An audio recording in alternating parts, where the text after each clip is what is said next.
نماز کو بہت جلدی جلدی ادا کرتے ہیں۔ آپ اکثریت کو معاشرے میں دیکھ لو، آتے ہیں نماز کو ایک بوجھ کی طرح جلدی سے سر سے اتارنے کی کوشش کرتے ہیں، حالانکہ نماز کو پڑھنا یہ تو محبت کا عمل تھا، اپنے اللہ کے ساتھ، اپنے مالک کے ساتھ باتیں کرنا، یہ تو بڑی محبت کے ساتھ فریضہ ادا کرنا چاہیے تھا۔ لیکن حقیقت یہ ہے ہمارے معاشرے میں اس چیز کے اوپر بہت جلدی مچائی جاتی ہے۔ اللہ کے نبی صلی اللہ علیہ وسلم کا دور ہے، صحیح مسلم کی حدیث ہے، اللہ کے نبی صلی اللہ علیہ وسلم مسجد میں تشریف فرمائے، ایک بندہ آیا، اس نے آ کے نبی علیہ السلام کے سامنے نماز پڑھی، نماز پڑھ کر فارغ ہوا اور اللہ کے نبی صلی اللہ علیہ وسلم کی مجلس میں آ کے شریک ہو گیا۔ اللہ کے نبی صلی اللہ علیہ وسلم نے فرمایا ارجع فصلی فإنک لم تصلی، لوٹ جا نماز پڑھ، بے شک تو نے نماز پڑھی ہی نہیں۔ صحیح مسلم کی حدیث ہے، حالانکہ اس صحابی نے سامنے پڑھی تھی، لیکن اللہ کے نبی صلی اللہ علیہ وسلم فرمایا لوٹ جا نماز پڑھ، تو نے نماز پڑھی ہی نہیں۔ وہ دوبارہ گیا، اس نے نماز پڑھی، نماز پڑھ کے فارغ ہوا، نبی علیہ السلام سے آ کر ملا، نبی صلی اللہ علیہ وسلم نے فرمایا ارجع فصلی فإنک لم تصلی، لوٹ جا نماز پڑھ، تو نے نماز پڑھی ہی نہیں۔ وہ دوبارہ اٹھا گیا، تیسری مرتبہ نماز پڑھی، نماز پڑھ کے فارغ ہو کر آیا، آ کر اللہ کے نبی صلی اللہ علیہ وسلم سے ملا، نبی علیہ السلام نے پھر فرمایا ارجع فصلی فإنک لم تصلی، لوٹ جا نماز پڑھ، بے شک تو نے نماز پڑھی ہی نہیں۔ 3 دفعہ پڑھی تھی سامنے، لیکن نبی علیہ السلام نے کیا فرمایا کہ تو نے نماز نہیں پڑھی۔ اب اس حدیث کو جب پورا پڑھتے ہیں تو پتہ کیا چلا، اللہ کے نبی صلی اللہ علیہ وسلم کو صحابی نے فرمایا اللہ کے رسول مجھے اس سے بہتر نماز نہیں آتی، آپ مجھے بتلا دیجئے میں نماز کیسے پڑھوں۔ نبی علیہ السلام نے اس کو بتلایا تو قیام کر، پھر رکوع کر، رکوع کے اندر سکون اختیار کر یہاں تک کہ تیری ساری ہڈیاں اپنی جگہ پہ آ جائیں، پھر تو رکوع کے بعد کھڑا ہو،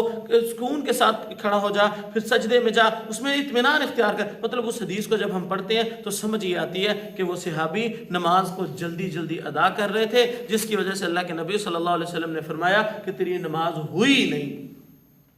نماز کو سکون سے اطمینان سے ادا کر۔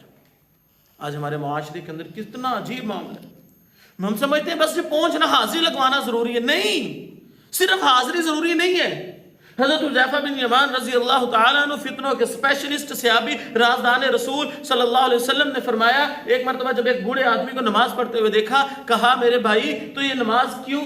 اس طرح کی نماز کب سے پڑھ رہا ہے؟ اس نے فرمایا میں 40 سال سے اس طرح نماز ادا کر رہا ہوں۔ حضرت حذیفہ بن یمان کہنے لگے تو نے نماز پڑھی ہی نہیں، 40 سال سے تیری کوئی نماز ہوئی نہیں۔ اور یہ بات یاد رکھ، اگر تو اسی حالت میں مر گیا تو یہ ذہن میں رکھنا تیری کوئی نماز نہیں، تو فطرت اسلام پر نہیں مرے گا، کیونکہ اسلام کے اندر نماز اس کی بنیادی چیز ہے، نماز تیری سنت رسول کے مطابق نہیں، اس لیے تو یہ ذہن میں رکھ تو نے آج تک کوئی نماز پڑھی نہیں۔ 40 سال کی نمازیں تھی، حذیفہ بن یمان نے کیا فتویٰ دیا؟ تیری ایک بھی نماز نہیں ہوئی۔ وہ حاضری لگانے والوں کی بات کرنے والوں نہیں، اللہ کے نبی صلی اللہ علیہ وسلم نے فرمایا کتنے بدبخت ایسے ہیں نماز پڑھ کے فارغ ہوتے ہیں، نماز اوپر جانے کی اجازت مانگتی ہے، اللہ اس کو اجازت نہیں دیتا، وہ اس قابل ہی نہیں کہ اس کو قبول کیا جائے، تو فرشتے اس نماز کو چتھڑوں میں لپیٹ کر بندے کے منہ پہ دے مارتے ہیں۔